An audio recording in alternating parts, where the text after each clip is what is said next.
is Chris Kuzman, Bolo Punch Boxing Hour out of Chicago. On my right, I got Jimmy Holmes, fighting school teacher at DeMont. Timmy, the producer, Patterson, over at the controls as usual.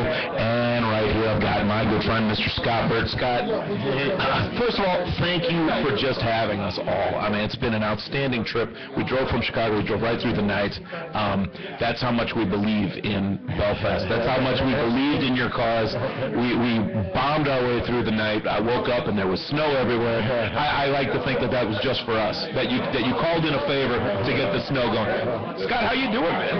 I'm doing great, Chris. Thank you so much for coming. Now that you're here, now that we just had a wonderful gala and where we unveiled your wonderful artwork. Thank you. Tell us a little bit about your impression of our country folk here in Allegheny County. Oh, well, I mean, I'm going to stop by the nearest real estate office tomorrow, actually, and plant some roots. Plant some. As we were driving through, some beautiful places are. Yes. This is fantastic. I mean, we've made it to Canastota, we've made it to Cooperstown, but Belfast and Angelica. I mean, They welcomed you with open arms. You've got nothing on Chicago. Chicago's got nothing on you guys. I mean, it's like no. We talked on the phone a long time ago, and I was trying to explain to you that most of our towns don't have any traffic lights. I was trying to give you a concept of what we were like out here. Oh, you were dead on.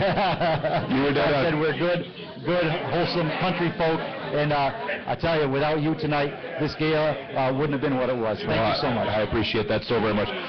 We unveiled the painting that I've been working on the last month.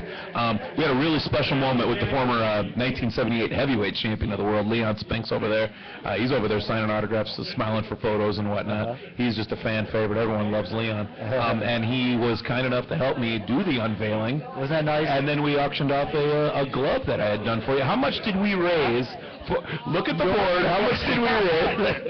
Listen, your donation of that wonderful glove, and 100% of that money goes towards the restoration of these Muldoon barns, where Sullivan trained in 1889, and those barns need help, brought $410. Thank you so much. I thank you for the opportunity just to donate it in the first place.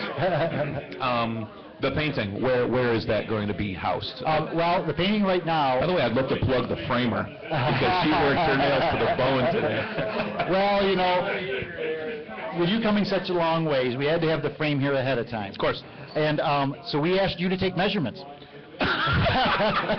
Mistake number one. Timmy's right over here going, oh, really? You asked him to do something technical? So you brought it to Eva Heaney this morning, our area's best framer. She's the greatest. She's a doll. She grabbed it at 9 o'clock and looked at it and goes, artist, huh?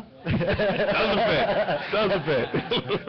So she worked all day long, and Eva Heaney in Belfast did the framework. And anytime in Allegheny County you see something that's got a perfect frame on it, it was Eva's work. Well, I'll do that commercial right now. I'll do that with no pay whatsoever. She saved you. You give me a couple cream puffs, I'll do that commercial right now. Well, your sons are working. They're keistered off. My whole family's helping out. Your lovely wife was over there, helping us out with some stuff. And I mean, this is just a phenomenally beautiful bed and breakfast here, the Angelica Inn. It is the Angelica Inn, and we've had about 40 people, 45 people from Allegheny County came here. One person was from Allegheny County, had worked in London, told him that the only way I go to London is if I can get on a flight and be here for this event tonight. This morning he was on a plane, flew in from London. We have Clay Morrill here. We have people from the state of Washington tonight. But let me ask you a question. This is one of the first events. No, I'm in the middle. I'm sitting in the middle. This is one of the first events that your wife has come to, one of these boxing events. One of the very first. How did you feel about unveiling that and having her here? You're going to tug at the heartstrings, man. Oh, man. I mean, I've been an artist since I was 3, like I told you. What am I doing getting interviewed on my own show? By far, being named the Bare Knuckle Boxing Hall of Fame official artist, the highest honor in the art world that I've ever been given. Hopefully, Hopefully I can grace your walls again next year. Yeah. She And, sure will. and the fact that I was able to share this with my lovely wife, Angie, that's wonderful. two of my best friends in the world, Timmy Patterson and Jimmy Holmes, along with all of you, you beautiful people. I'm beside myself. What can all our fans, all our new friends in Allegheny County, what can we expect tomorrow? Because you are the hardest working man in the entire state of New York. What can we expect tomorrow? Well, I crawled out from underneath these barns just a couple of hours ago, literally.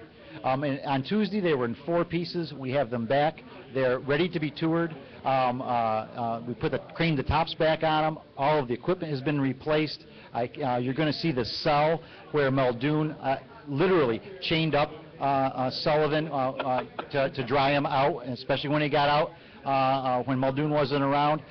These barns sat right across from a brick building, a corner building, and that was called the Belfast, the New Belfast years ago. It was the hotel. That was the hotel when the barkeep refused to give Sullivan a drink. He grabbed the bar and ripped it out into the dirt street. Not the bottle. Grabbed the bar. The bar. Yeah. So you're gonna get a tour of that, and I gotta tell your folks that are listening. When you drove by, I drove you by it today, and you just glanced at it. I could see your heart jump. And I tell you, once you get in them, your mouth is gonna hit the ground to see this stuff the way it was untouched.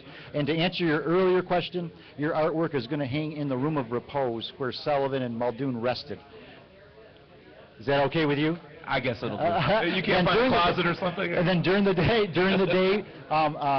the great Leon Spinks is going to be with us all day. Baby Joe Macy's going to be here. Rob Ray from the Buffalo Sabres is our honorary inductee. He is so excited about coming. He's going to be here. At 1 o'clock, we're going to have the inductions. At 4 o'clock, we're going to unveil the life-size marble statue of John L. Sullivan. And there's a little story to that. I won't get into it too much, but it came from Vietnam. It was carved by 10 Buddhist monks. When 9 Buddhist monks won't do, you need 10. Yep, I met a guy who has a company in England, and he has the Buddhist monks who carved for him in Vietnam. It took him 6 months to do it. Holy and the likeness is outstanding. Oh, I can't wait. Yeah. Cannot wait. And then the next day, we have brunch with Leon. Yeah. And then at 1 o'clock, we have 12 bouts of USA-sanctioned amateur boxing at Belfast Central School. This is the only bare-knuckle boxing Hall of Fame in the world. And of all those wonderful Hall of Fames out there, Chris, and there are many of them, of all different types of sporting events, this is the only one that will be housed inside an original training barn like this. And the Hall of Fame itself is going to be inside the barns. You're right, because usually they make a building just for that, bring a lot of artifacts in. Yeah. Your Hall of Fame is the artifact. That's right. You're not going to find that anywhere. You're not going to find that. I talked to Burt Sugar, and you know Burt Sugar. He's a good friend of ours. Historian, you know, and for the folks that don't know him with the hat and the cigar, been around forever. And I talked to him, and I said, and he said, "Do you know what you have there?" I said, "I'm getting a good feeling what we have here, Burt." I said, "You know, we're in a little old town in Belfast, and doesn't even have a traffic light." You know what his response was? Not yet, Scott. Yeah. Excellent. Good deal. Well, hey, there's a lot more hands that you need to shake. There's a lot more things going on here. I want to take any more of your time, but I love the hospitality that Belfast and this bed and breakfast has shown us here, and I thank you from the bottom of my heart. Thank you for making our night a good one. I'm glad to know you. Yeah. Thank you, sir. Yes. Chris Guzman, Bolo Punch, Chicago. We'll talk to you soon.